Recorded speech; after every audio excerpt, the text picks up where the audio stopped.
Red lacquered shoes with sensible heels, a red skirt suit, and a typewriter. This is Sheryl Oring, and she has a story to tell. My name's Sheryl Oring. I'm an artist, and I've been going around the country with a typewriter for the past 20 years, asking people what they wish to say to the president, or in this case, to the next president.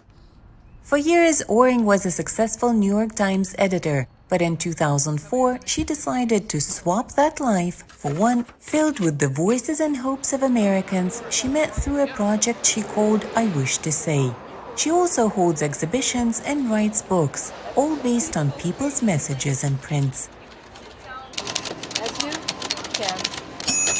So I'm playing the role of the secretary. My grandmother was a secretary, so I was inspired by her. And she was a secretary in the political science department at the University of Maryland, and always was dressed to the nines and had lots of costume jewelry and wigs that I could play with when I went to visit her. So I really loved dressing up with my grandmother's clothing and playing with all of her beautiful things. I Wish to Say has been going on for 20 years and witnessed 4 presidencies. How would you like to start? Sometimes people start to the next president, and sometimes they use a different beginning, so that's up to you. Yeah, let's say to the next.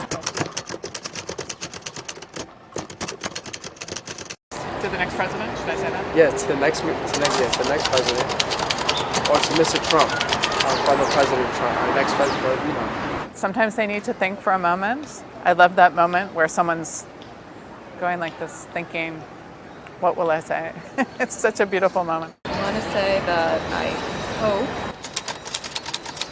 that you're able, but I feel like it really kind of brings people together to have a conversation and think about politics and the world in a more wholesome way than, on social media where people are just shouting at each other. Oring says she values American freedom of speech above all else, and she made it her job to document very different thoughts and ideas of her fellow Americans. From children's curiosity, Dear Mr. Obama, what does it look like in the White House? Do you have a dog? To urging to remember what made America the country it is. Dear President, please don't forget what made this country great. Keep embracing diversity and support those with special needs. Too pleased to be more human.